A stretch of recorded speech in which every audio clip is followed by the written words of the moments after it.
దైవ జనాంగమా, దేవుడు అహంకారులను ఎదిరించి దీనులకు కృపను అనుగ్రహిస్తాడు. మనము ఆయన బలిష్టమైన హస్తము కింద దీన మనస్సు కలిగి ఉంటే దేవుడు మనల్ని తప్పక తగిన సమయం ముందు హెచ్చిస్తాడు. ఆయన గణపరచు వారిని ఆయన ఖచ్చితంగా గణపరుస్తాడు. నలిగిన హృదయము గలవారై ఆయన మాట విని వణుకుచుండు వారిని, ఆయన యందు భయభక్తులు గలవారిని ఆయన దృష్టించి వారిని గొప్పగా దీవిస్తాడు. దేవునికి లోబడి ఉండి ఆయన ఆజ్ఞల ప్రకారము, ఆయన వాక్య ప్రకారము నీవు జీవిస్తే దేవుడు నీ యందు ఎంతో ఆనందిస్తాడు. అప్పుడు నీవు అన్ని విషయంలో కూడా అభివృద్ధిని, ఆశీర్వాదాన్ని చూస్తావు.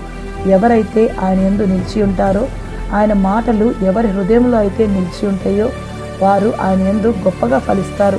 దేవుని శక్తిని పొందుకొని ఎప్పుడైతే నీవు అపవాదిని ఎదురిస్తావో, నీలో ఉన్నవాడు లోకంలో ఉన్నవాడి కంటే గొప్పవాడు గనుక అపవాది నీ యొద్ద నుండి పారిపోతాడు.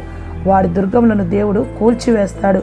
వాడి తంత్రములను ఎదిరించుటకు శక్తిమంతుడగునట్లు దేవుడు నిన్ను నిలబెడతాడు. వాడిపైన నీకు గొప్ప విజయాన్ని ఇస్తాడు.